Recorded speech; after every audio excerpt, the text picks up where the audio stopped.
Hi, welcome back to my channel Rhythms and Family.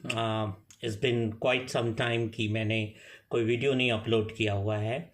I was busy with some very important things and all. तो life में कुछ ऐसी चीज़ें ऐसे time आ जाते हैं जब आप नहीं कुछ कर पाते, सोच के भी नहीं कर पाते. तो आज मैं फ्री हूँ और आज के वीडियो में मैं कुछ ऐसे ऐसे टिप्स देने वाला हूँ आपको, फॉरेन टिप्स के लेकर, कि आप अगर इस पे थोड़ा सा ध्यान देंगे तो आप अपना हज़ारों और समटाइम्स इन सर्टेन केसेस लाखों रुपया बचा पाएंगे. सो आप इस वीडियो में लास्ट तक बने रहिए और ध्यान से सुनिएगा. सबसे पहला टिप ये है कि आप नॉर्मली जब कभी आप फॉरेन टिप चाहते हैं तो नॉर्मली आप करते क्या हैं कि आप एक जितने टूर्स एंड ट्रैवल्स कंपनी को कांटेक्ट करते हैं और आप जो है उनको बोलते हैं भाई हमें इतने दिनों के लिए यहाँ जाना है तो give me a package. Package लेना कन्वीनियंट तो होता है, आप पैसा फेंको तमाशा देखो वाली बात तो होती है. आपके पास टाइम नहीं है तो नेचुरली आप वहाँ जाते हैं, आप इतना टाइम नहीं डिवोट कर पाते तो आप सोचते हैं कि आपको प्री मेड पैकेज बना हुआ मिल जाए कोई और आप वहाँ चले जाते हैं. पैकेज लेना कोई बुरी बात नहीं है, अगर नहीं हो तो फिर सारे ट्रैवल्स कंपनी बंद हो जाएंगी, उनके लोग बेरोज़गार हो जाएंगे. You can go had with those packages and all. But have you ever thought क्या ये पैकेजेस आपको एक अच्छा डील देते हैं? क्या आपने कभी इस चीज़ को सोचा है कि आप जिनसे पैकेज ले रहे हैं वो एक थर्ड पार्टी या फोर्थ पार्टी होता है?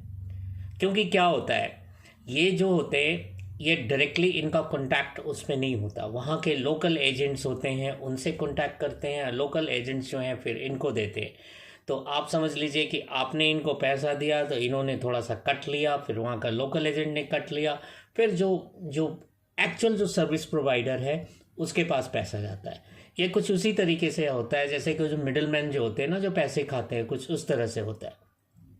तो अगर आप अपना टाइम सेव करके और इस तरह से मिडिल मैनशिप को इनकरेज करना चाहते हैं then you can go ahead, there is nothing wrong. और साथ में जो है इन पैकेजेस का आपको एक और प्रॉब्लम होता है, मोस्टली आपको ग्रुप में ले जाते हैं तो आपको एक ग्रुप साइकोलॉजी और एक ग्रुप चीज़ों पे ग्रुप की आइटनरी में बन जाना पड़ता है, फिर आपका अपना इंडिपेंडेंस जो है वो खो जाता है. जैसे फॉर एग्जांपल अगर आप कहीं जाना चाहते हैं, आप म्यूज़ियम्स नहीं घूमना चाहते हैं तो उनके आइटनरी में म्यूज़ियम होता है, आपको म्यूज़ियम में बिल्कुल इंटरेस्ट नहीं है.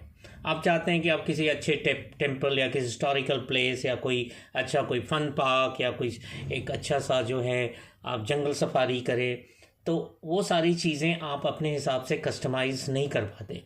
कई बार कुछ ट्रैवल्स कंपनी आपको कस्टमाइज़ करके इंडिविजुअल देते हैं. जो इंडिविजुअल देते हैं तो उनका रेट इतना हाई होता है कि it will be somewhere around 50 to 60% of the actual rate, 50 to 60% higher than the actual rate. तो अगर आपके पास इतना पैसा है और आपके पास टाइम नहीं है then you can go ahead with that. लेकिन अगर आप थोड़ा सा थॉट प्रोसेस देंगे और जिस तरीके से मैं आपको बताता हूँ उस तरीके से आप करेंगे तो आपका बहुत सारा पैसा जो है बचेगा, बहुत सारा पैसा बचेगा. देखिए क्या होता है, ये टूरिस्ट कंपनीज जो होते हैं वो बेसिकली एक कस्टमाइज, एक इनका फिक्स्ड आइटनरी होता है, उसमें बहुत सारी चीज़ें बहुत सारी जगह नहीं इंक्लूड कर पाते. आपने जैसे ही फ्लाइट टिकट बुक कर लिया देन आप इन टूरिस्ट कंपनीज से कहिए भैया मैं यहाँ जाना चाहता हूँ, मुझे इतने दिन के लिए जाना चाहिए, मुझे एक कोई पैकेज दे दीजिए. तो ये पैकेज बनाकर देंगे जो कि इनका बड़ा जनरल सा होता है, इनमें कोई आप बोलेंगे भी चेंजेस करने तो आप देखेंगे कट कॉपी पेस्ट करके आपको भेज देंगे और आप उसमें 1000 एरर आप खुद ही निकाल देंगे. तो आप खुद उसको रीड करेंगे. लेकिन आप ये पैकेज मंगाने से फ़ायदा क्या होगा कि आपको एक बेस मिल जाएगा. Then you go to that country के इसमें वेबसाइट में और उसके बाद आप देखिए उनके अपने टूरिज़्म डिपार्टमेंट होते हैं, वो आपको बताते हैं कि कौन से प्लेसेस हैं जो आप विज़िट कर सकते हैं. उन प्लेसेस के अंदर में कौन से इंटरेस्ट एरियाज़ हैं, जो टूरिस्ट एरियाज़ हैं उसको आप जाएंगे और कौन से सीज़न में आपको जाना चाहिए वो भी बताएंगे उनके कंट्री के वेबसाइट में, टूरिज़्म के वेबसाइट में मिल जाएगा। हर एक कंट्री का होता है, चाहे वो आप श्रीलंका ले लो, चाहे थाईलैंड ले लो, चाहे आप सिंगापुर ले लो, हर एक कंट्री का एक उनका टूरिस्ट साइट होता है। वहाँ पे आप जाइए और वहाँ पे आपको बहुत सारे इन्फॉर्मेशंस मिल जाते हैं। आपको थोड़ा सा रिसर्च करना पड़ता है। Once you have done the research कि आपको ये प्लेसेस जाना चाहिए, फिर आप देखिए कि उन प्लेसेस के बीच में कितने किलोमीटर का डिस्टेंस है। उसको कस्टमाइज अगर आप बनाना चाहते हैं तो उसकी अगर आइटनरी बनाते हैं, कम समय में ज़्यादा से ज़्यादा प्लेसेस आप करना चाहते हैं। अगर आप हेक्टिक बनाना चाहते हैं, जैसे आप एवरीडे वन प्लेस में वन नाइट एवरीडे वो स्टे करना चाहते हैं, या फिर एकदम लीजर वाला करना चाहते हैं, जैसे नहीं आप एक प्लेस में गए 2-3, वो भी आप कर सकते हैं। और फिर अपने अपने एरिया ऑफ इंटरेस्ट को भी चूज़ कर सकते हैं। मैं आपको इसी वीडियो के अंदर में ये दिखाऊंगा कि मैंने कैसे एक अच्छा आइटनरी बनाया हुआ है। हम इस बार श्रीलंका जा रहे हैं और 10 नाइट्स के लिए जा रहे हैं। 10 नाइट्स 11 डेज़, वर्चुअली 11 डेज़ का कोई वर्थ नहीं होता, क्योंकि हमारी फ़्लाइट यहाँ पे जो है आफ्टरनून में है। वहाँ जाते हैं तो इवनिंग हो जाती है और पहले दिन तो हम कुछ नहीं कर पाएंगे, रात में होटल में जाके चेक इन करके सोना ही होता है, तो इफ़ेक्टिवली वो कुछ नहीं है। तो हमारे लिए वर्चुअली 9 डेज़ घूमने का होता है। उन 9 डेज़ में हमने 9 से 10 प्लेसेस बनाए हैं, जिसमें हमने एक दिन में 2 प्लेसेस कवर करने की कोशिश की है। कि जैसे हम एक जंगल सफारी अगली मॉर्निंग करेंगे और दूसरे उसी दिन मॉर्निंग करके हम निकल लेंगे दूसरे प्लेसेस में, तो उससे हमारा टाइम भी बच जाएगा और इस तरह का चीज़ हो जाएगा। वो मैं आपको दिखाऊंगा आइटनरी थोड़े से आगे जाके। उसके बाद जो है कि जब आपने जब एक्सप्लोर कर लिया सारा चीज़ कि कौन कौन प्लेसेस आपको जाना है, आप उनके मैप में जाइए।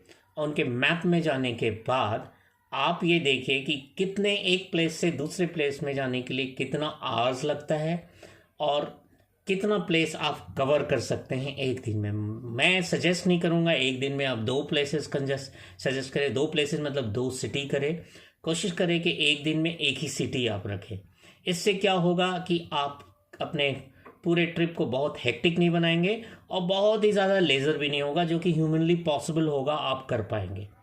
मेरा आप आइटनरी देखेंगे तो आपको खुद ही बिलीव होएगा कि मैंने कितने डिलीजेंटली इस पे मेहनत करके रिसर्च करके मैंने श्रीलंका को ऑलमोस्ट सारा पार्ट जो है 10 नाइट्स 11 डेज़, या फिर आप कह सकते हैं वर्चुअल 9 नाइट्स आप कह सकते हैं, उसमें मैंने टोटल डिज़ाइन किया हुआ है।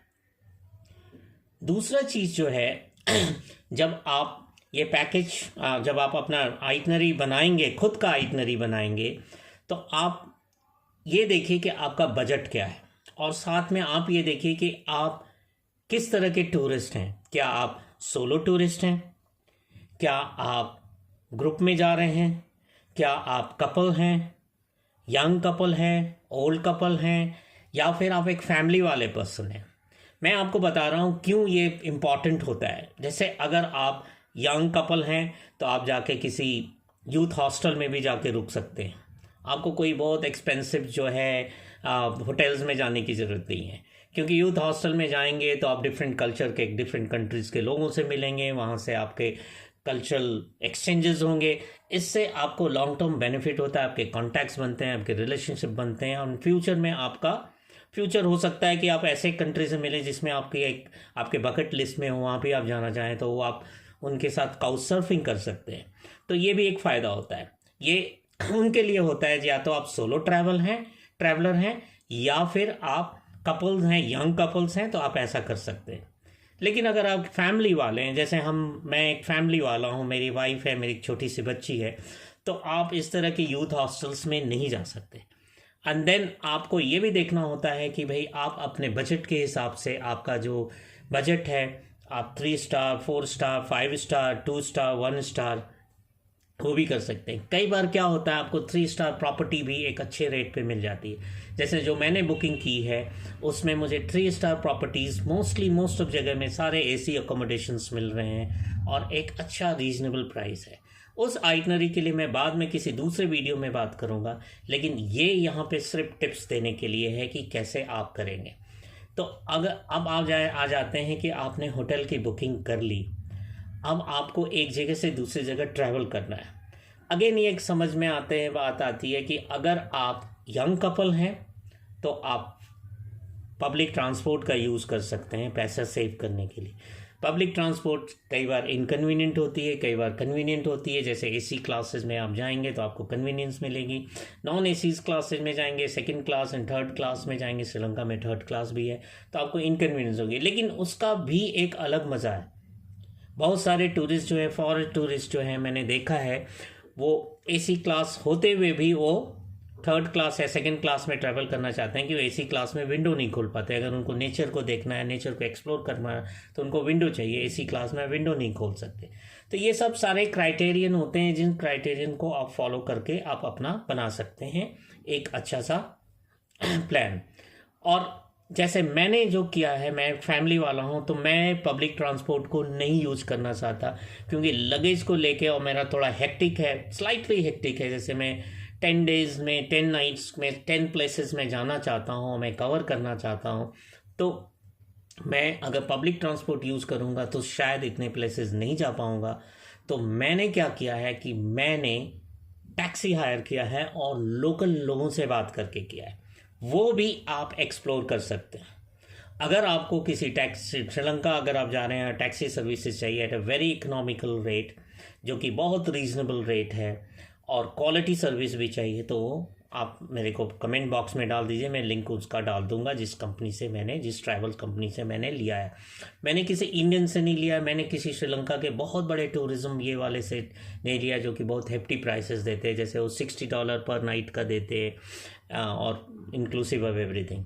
मुझे 1,75,000 Sri Lankan rupees, which is virtually coming to around, अब 1,75,000 को आप डाल दीजिए, 1,45,000, नॉट 75,000, 1,45,000 श्रीलंकन रुपीज़ में, जिसको डाल लीजिए आप करीब 3.9 या 3.8 से आप डिवाइड कर लीजिए, आपको रेट मिल जाएगा। मैंने कैलकुलेट किया है, मुझे पर night inclusive of all parking, toll, taxes and everything, drivers का नाइट हॉल्ट और उसके जो अपने होते हैं पर डे का चार्जेस होता है, पर डीएम होता है, उन सबको मिला के मुझे 4,000 पर नाइट्स का पड़ रहा है। और हम करीब 10 प्लेसेस जा रहे हैं, from airport pickup to airport drop तक, मतलब टोटल 11 डेज तक हमारे साथ रहेगा। फर्स्ट डे में जिस दिन पिकअप करेगा और लास्ट दिन जिस दिन एयरपोर्ट ड्रॉप करेगा, at a very reasonable price. 4,000 per day is not a huge price. इतने पेट्रोल के, डीजल के प्राइसेस इतने हाई होने के, और Sri Lanka is going through a crisis, तो वहाँ पे रेट्स बहुत ज़्यादा है। आप कंपेयर कीजिए, जो आप $60 जो जनरल वहाँ पे चार्जेस हैं पर नाइट का, उसको आप मल्टीप्लाई कर लीजिए 83 या 84 रुपीज़ से, आप देखेंगे कि वो आपको बहुत ज़्यादा आएगा। ठीक है, अच्छा 48 मीन्स 4,800 समथिंग आएगा, and it will be very expensive, around 5,000 आ ही जाता है वो। तो मैं पर नाइट के हिसाब से 1,000 रुपीज़ सेव कर रहा हूँ उससे। इट मीन्स मैंने 10 नाइट्स के लिए 10,000 रुपीज़ सेव किया, थोड़ा सा रिसर्च करने के लिए। दूसरी चीज़, सिंस मैंने अपने से आइटनरी बनाई है, तो मुझे कोई पैकेज लेने की ज़रूरत नहीं पड़ी है। मुझे पैकेज लेने की नहीं ज़रूरत पड़ी है, तो मैंने अपने से होटल अपने चॉइस का ये देखा कि उसमें एसी है या नहीं, कमरे का क्या हिसाब किताब है। ठीक है, थोड़ा सा 19-20 होगा, पिक्चर्स में जो दिखता है वो नहीं मिलता, वो तो आपको जब आप पैकेज लेंगे उसमें भी आपको कई जगह डिसअपॉइंटमेंट मिलेगी। जैसे हम अंडमान निकोबार आइलैंड में एक बार गए थे, तो गुजरात का एक ग्रुप गया था, उनका मील इंक्लूडेड था, और उस अंडमान निकोबार में हैवलॉक आइलैंड में जब वो गुजराती जो खाने के लिए डिस्कस कर रहे थे, उनके लिए डिनर में खिचड़ी रखा था, और मैंने सुना, आई ओवरहर्ड देम, कि हम गुजरात से यहाँ क्या खिचड़ी खाने आए हैं। तो मतलब इस तरह की चीज़ें भी आपको कई बार पैकेजेस में मिल जाएंगी।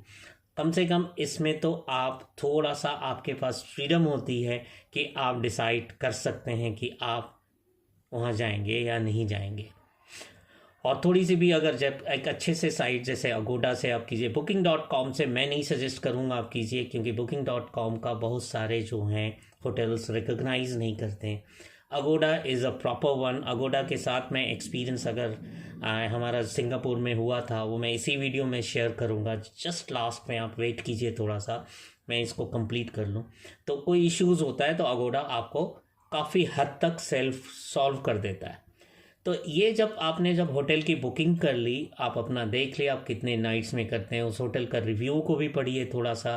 रिव्यू आप उनको मत पढ़िए जिसमें 4 और 5 हों, जिनके 9 या 10 आउट ऑफ 10 दिए हों, सारे फेक होते हैं।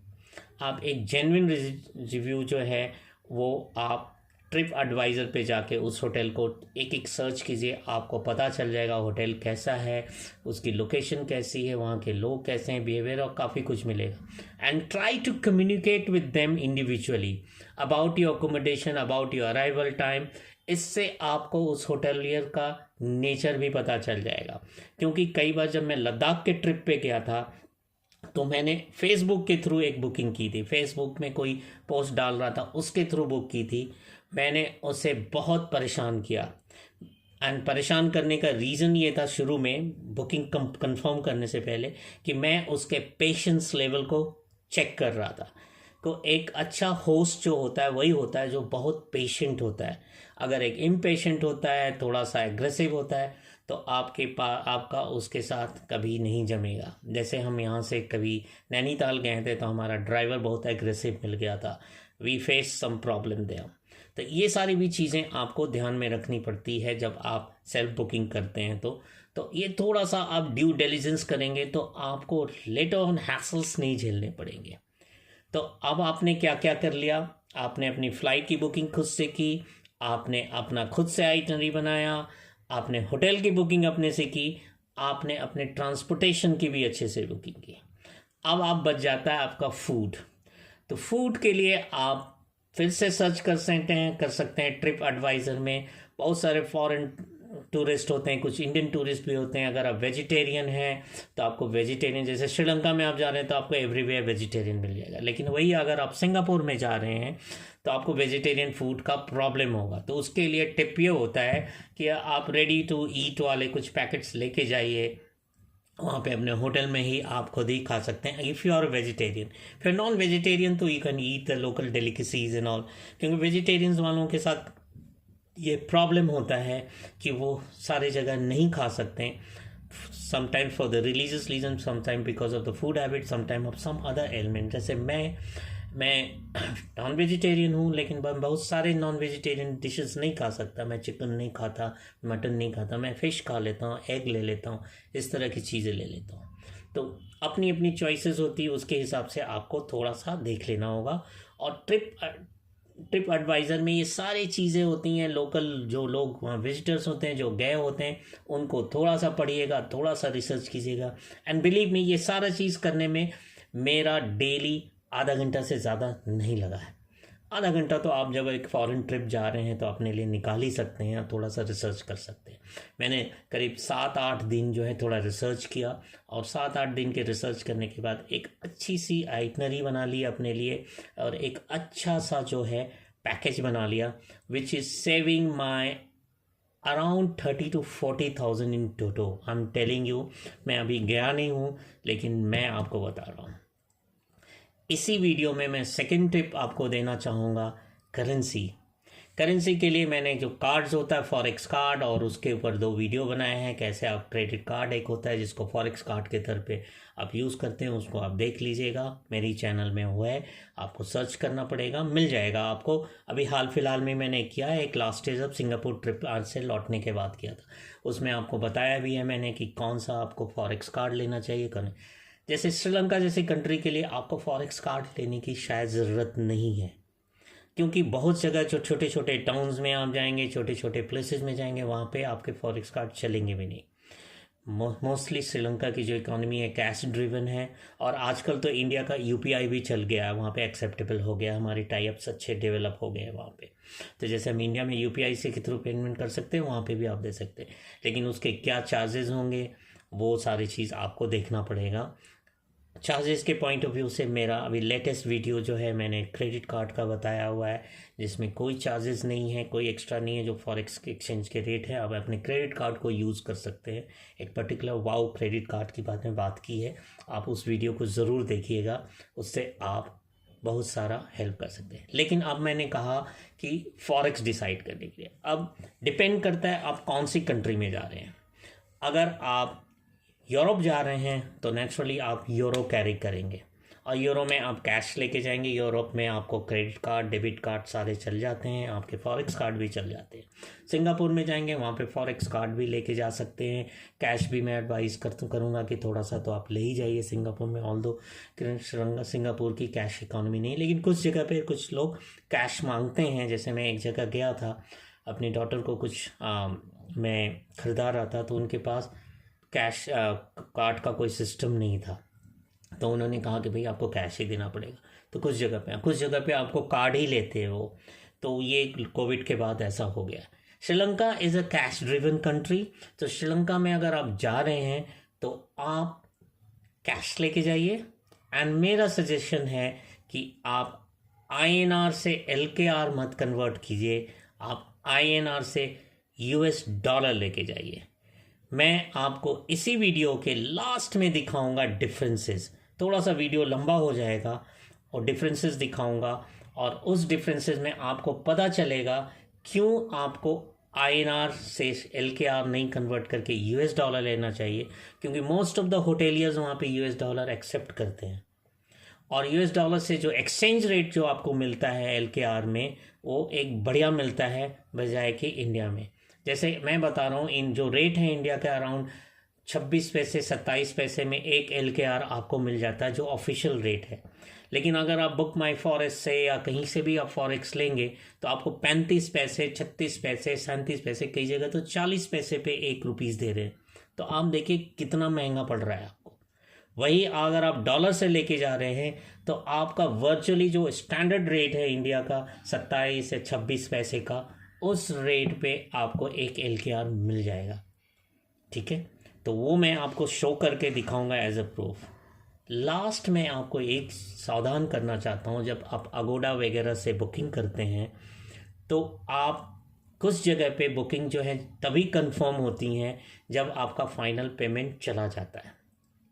सिंगापुर हम लास्ट टाइम गए थे, तो सिंगापुर में हमारे साथ प्रॉब्लम क्या हुई थी कि मेरा जो वहाँ पे क्रेडिट कार्ड या डेबिट कार्ड, जो मैंने डेबिट कार्ड ही लगाया था, क्रेडिट कार्ड तो मैं रखता नहीं था उस समय, तो वो चल नहीं रहा था। देन मैंने उनके कस्टमर केयर को कॉल किया और ऑनलाइन ओवर द फ़ोन मैंने प्रोसेसिंग कराई।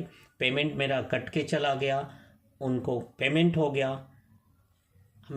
लेकिन वहाँ पे पेमेंट नहीं दिखा रहा था, जो वेबसाइट है उसने कहा don't worry, it takes system takes some time. आप जो है वहाँ जाएंगे, अब 24 घंटे 48 घंटे में ये हो जाएगा।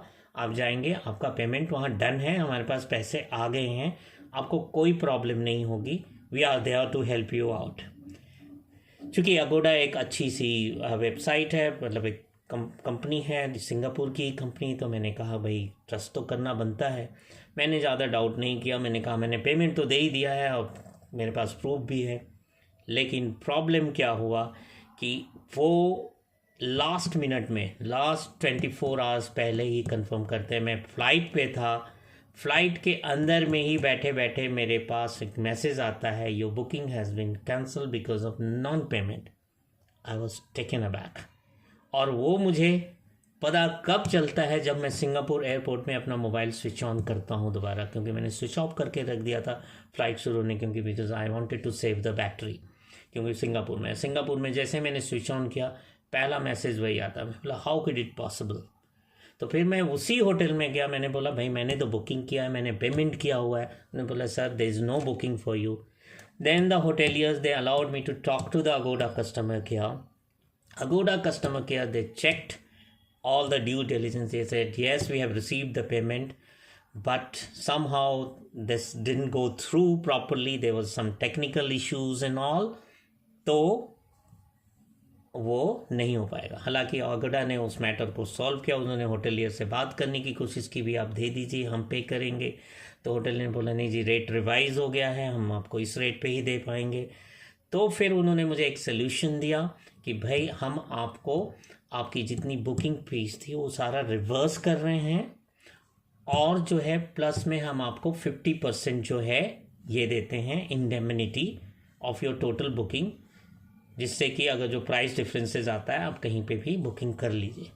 मैंने कहा 50% से तो नहीं होगा, प्राइस डिफरेंसेस बहुत ज़्यादा आ गया है, मुझे कम से कम 60-70% दे दे। फाइनली नेगोशिएट करके मुझे 60% उन्होंने मेरे अकाउंट पे क्रेडिट किया एंड मैंने उस 60% से उसी होटल में 2 नाइट्स की बुकिंग की, जो कि वर्चुअली मेरे लिए फ्री ऑफ कॉस्ट हो गया। So this is one problem I will tell you, that जब आप यहाँ से जाते हैं तो you need to check this due diligence कि क्या आपका होटल कंफर्म्ड है या नहीं है, ठीक है। सो इस तरह की अगर कोई इवेंचुअलिटी होती है, इस चीज़ को अवॉइड करने के लिए मेरा सजेशन होगा कि आप इंडिया से निकलने से 2 दिन पहले 48 आवर्स पहले अपने सारे होटल से डायरेक्टली कांटेक्ट करके कंफर्म कर लीजिए is my booking is confirmed और नॉट। ये एक बहुत ही इम्पॉर्टेंट टूल है, इम्पॉर्टेंट टिप है, क्योंकि जिस तरह का प्रॉब्लम हम लोग फंसे थे, हम उतना कैश भी लेके नहीं गए थे, फॉरेक्स कार्ड्स हमारे पास था, लेकिन इतना नहीं था कि हम होटल की बुकिंग के लिए हम उसको पे कर सके। यू नो श्रीलंका, वहाँ पे सिंगापुर में होटल्स के रेट्स बहुत हाई हैं, तो अगर हम जितना कैश और जितना ये लेके गए तो उसका 60% चल जाता होटल की बुकिंग के लिए 7 नाइट्स के लिए। तो कुछ इस तरह था, और या फिर हमें अपना डेबिट कार्ड से पे करना पड़ता था, जिससे बहुत ज़्यादा हेवी चार्जेस वगैरह लग जाते, कन्वर्जन चार्ज प्लस जो है उनके जो चार्जेस होते हैं, ट्रांजैक्शन चार्जेस एंड ऑल, वो सब पे करना पड़ता है। तो अगर इन सारी चीज़ों को आप अवॉइड करना चाहते हैं किसी एक फॉरेन लैंड में जाने से पहले, तो ये मेरा एक टिप आप ध्यान रखिएगा कि you should confirm with each hotels of yours, जितने भी प्लेसेस आप जा रहे हैं, कि is your booking confirm. 48 hours पहले आप कंफर्म कर लीजिए, जिससे कि अगर कोई इशू हो तो आप अपने बुकिंग कंपनी, चाहे अगोडा हो, चाहे booking.com या makeMyTrip.com या GoIbibo, जिससे भी आपने बुकिंग की हो, ईज़ माई ट्रिप, जिससे भी बुकिंग की हो, तो क्योंकि फिर आपका ये वाला फ़ोन जो है वहाँ पे नहीं चलेगा। आई वॉज़ लकी, क्योंकि अगोडा एक सिंगापुर की कंपनी थी, वहाँ के लैंडलाइन से कॉल हो गया, तो मेरे कॉलिंग प्राइस जो हैं वो सेव हो गए। अदरवाइज़ आप कॉलिंग में ही $5-6 या मे बी $10-15-20 खर्च कर देंगे सिर्फ इसी चीज़ को सॉर्ट आउट करने के लिए। तो मेरा सजेशन होगा कि आप जब अपने से बुकिंग कराते हैं, आप कोई पैकेज लेके नहीं जाते हैं, तो आप इस चीज़ को ज़रूर ध्यान दें, आप 48 आवर्स पहले कर लीजिए। Otherwise you are in for paying an hefty price, क्योंकि जब आप होटल में पहुंचेंगे तो वो आपको देखेगा बच्चे के साथ है, लगेज के साथ है, तो वो जो उस दिन का हाईएस्ट रेट होगा वो कोट करेगा, and you will have no other option but to budge that and accept that rate, क्योंकि लगेज और बच्चे के साथ जाके आप प्लेस टू प्लेस जा नहीं सकते। Last but not the least, even if एक इजी पब्लिक ट्रांसपोर्ट अगर अवेलेबल है आपका एयरपोर्ट से आपके होटल के डेस्टिनेशन पे, आप प्लीज़ एयरपोर्ट से होटल तक प्लीज़ आप पब्लिक ट्रांसपोर्ट ना लीजिए, क्योंकि लगेज के साथ और बच्चे के साथ बहुत ही कम्बरसम हो जाता है। थोड़ा सा प्राइस अगर आपको ज़्यादा देना पड़ेगा, एक इजी कन्वीनियंट है, आप घूमने जा रहे हैं तो आप कन्वीनियंस को भी ध्यान में रखेंगे, आप टैक्सी लेके जाइए। जो गलती मैंने सिंगापुर में की थी, मैं आपको सजेस्ट नहीं करूँगा कि आप किसी फॉरेन ट्रिप में कीजिए। इसलिए इस बार हमने श्रीलंका में सारा का सारा टैक्सी से ही रखा है, एंड सिंगापुर की तरह एक्सपेंसिव टैक्सी नहीं है वहाँ पे, वो तकरीबन आपको इंडिया से थोड़े से ज़्यादा रेट पे आपको टैक्सी अवेलेबल हो जा रहा है। एंड पब्लिक ट्रांसपोर्ट में भी मैं उसका 50 से 60% स्पेंड कर ही देता विद लगेज एंड अदर चीज़, क्योंकि फर्स्ट क्लास और सेकेंड क्लास में बुकिंग करता, थर्ड क्लास से तो ट्रैवल नहीं करता, तो राउंड अबाउट उतना ही हो जाता, और जो प्रॉब्लम जो झेलना पड़ती वो अलग बात थी। अब इसके लास्ट में मैं आपको करेंसी डिफरेंसेस के बारे में बताऊंगा, जस्ट बी विद मी।